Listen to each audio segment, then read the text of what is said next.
திருமண வாழ்க்கை, திருமண தடை, அது மனம் சார்ந்து இருக்கிறதா, உடல் சார்ந்து இருக்கிறதா, விதி சார்ந்து இருக்கிறதா, இதிலிருந்து வெளிவருவதற்கான நிலை என்ன, இந்த சந்திரனை எப்படி வீட்டுல பேலன்ஸ் பண்ணணும், இது போன்ற அற்புத தொகுப்புகள் அடங்கிய ஒரு வகுப்பு ஜூன் மாதம் 28, 29ஆம் தேதி பாத்தீங்கன்னா நடைபெற இருக்கிறது. மாலை 7 மணியிலிருந்து 8 மணி வரை நடைபெற இருக்கிறது.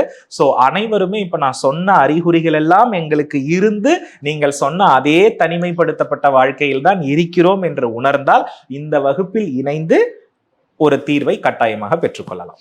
நிச்சயமா குருஜி, பார்த்துட்டு இருக்க நேர்கள் எல்லாருக்கும் ஒரு அரிய வாய்ப்பு. எப்படி பிரம்மகத்தி தோஷ வகுப்பு நம்ம வாழ்க்கையில பெரிய மாற்றத்தை கொண்டு வந்ததோ, அதே மாதிரி இன்றைய காலகட்டத்துல நம்ம குடும்பத்துல நம்மளா இருக்கட்டும், இல்ல நம்மளுடைய சொந்த பந்தங்களாக இருக்கட்டும், நிறைய பேர் ஃபேஸ் பண்ணக்கூடிய பிரச்சனை இந்த கணவன் மனைவி பிரச்சனை, சிங்கிள் பேரண்டிங். அதாவது என்று நம் குடும்பத்தோடு இணைவோம் என்ற ஏக்கத்தோடு இருக்கக்கூடிய நிறைய உள்ளங்களுக்கான ஒரு அரிய வாய்ப்பு. இந்த மாதம் 28, 29 சனி மற்றும் ஞாயிற்றுக்கிழமை 7லிருந்து 8 மணி வரைக்கும் 1 மணி நேர வகுப்பு மிக குறைந்த ஒரு கட்டணத்துல நம்ம குருஜி சொல்லி கொடுத்துட்டு வர்றாரு. நிறைய குடும்பங்கள் திரும்பவும் இணைந்து வாழ்வதற்கான ஒரு அரிய வாய்ப்பு, தவற விடாதீங்க. ஸ்கிரீன்ல தெரிகிற நம்பருக்கு கால் பண்ணி உங்களுடைய வகுப்புகளுக்கான பதிவுகள் பண்ணிக்கோங்க. வாழ்க்கையில பெரிய மாற்றத்தை பார்க்கலாம்.